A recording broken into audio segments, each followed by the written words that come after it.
पिछले एक सप्ताह से महाराष्ट्र में हनी ट्रैप कांड की चर्चा जोरों पर है। बताया जा रहा है कि इस हनी ट्रैप में 72 वर्तमान और पूर्व अधिकारी साथ ही कई बड़े नेता फंसे हुए हैं। इस मामले का मास्टरमाइंड नासिक से संबंधित है, ऐसी भी चर्चाएं हैं। मुख्यमंत्री देवेंद्र फडणवीस ने इस मुद्दे पर कल विधानसभा में जवाब देते हुए कहा कि ना हनी है ना ट्रैप।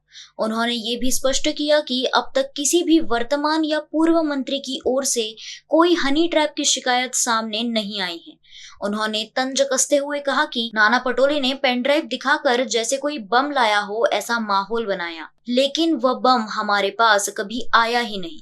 पेन ड्राइव गृह मंत्री तक पहुंचाई ही नहीं गई। अब इस मामले में कांग्रेस नेता विजय वडेट्टीवार ने बड़ा दावा करते हुए कहा कि उनके पास नासिक हनी ट्रैप कांड की सीडी मौजूद है। वडेट्टीवार ने कहा कि मुख्यमंत्री ने भले ही कहा हो कि ना हनी है ना ट्रैप, लेकिन असल में सरकार और विपक्ष दोनों के पास इस मामले से जुड़ी बेहद संवेदनशील जानकारी है। वडेट्टीवार ने आरोप लगाया कि पिछले समय में जो सत्ता परिवर्तन हुआ था उसके पीछे भी ऐसी ही एक सीडी कारण बनी थी। इस हनी ट्रैप प्रकरण में कई बड़ी हस्तियां शामिल है और उस पर खुलकर बात करने की जरूरत नहीं है।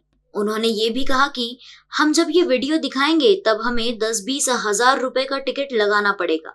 ये वीडियो इतने बड़े सबूत से भरा है कि उसे केवल चुनिंदा और आमंत्रित लोगों को ही दिखाया जा सकेगा। अभी देखो, ये मुद्दे को लेकर बीजेपी इसका फायदा उठाना चाहती है। अब ये मुद्दा क्यों आया, कैसे आया, सरकार ने इस चुनाव के मद्देनजर सामने रखते हुए हिंदी की शक्ति का जेआर क्यों निकाला, निर्णय क्यों निकाला, तो हिंदी साइडर वोट को कंसोलिडेट करने के लिए उन्होंने ये कदम उठाया है और इसका फायदा हो और मराठी में विभाजन हो और भारतीय जनता पक्ष को फायदा हो, यही उसकी मंशा थी और उसमें वो सफल हुए।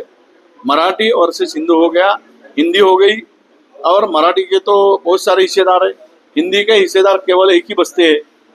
तो उसका फायदा उनको होने के लिए ये जो कोई ट्रैप बनाया था उसमें कौन फंस रहा है ये आने वाले दिन में दिखेगा। कैमरामैन अखिलेश के साथ अभिषेक पांसे की रिपोर्ट।